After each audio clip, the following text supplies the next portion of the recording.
Hello friends, let us now learn some important points about minimally invasive video assisted thyroidectomy. In minimally invasive video assisted thyroidectomy, what do you see? Here first you will put a cervical incision and the length of this incision is short. How much short is it? It is 1.5 to 2 centimeters only.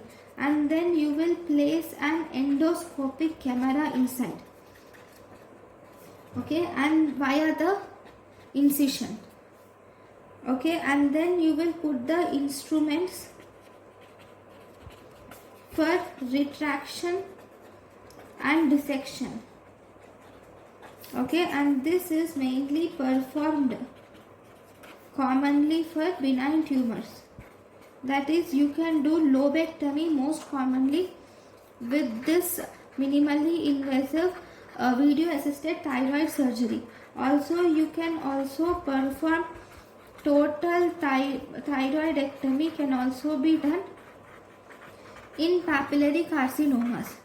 We can also perform total thyroidectomy in papillary carcinomas.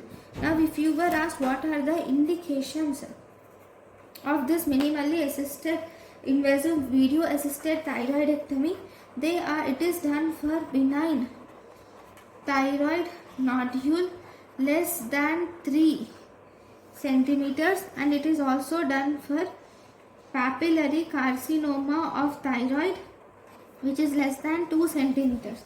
Then what about the contraindications?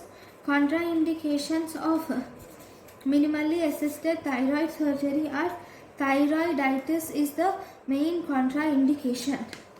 Okay, so this is about minimally invasive video assisted surgery thyroidectomy. Thank you for watching.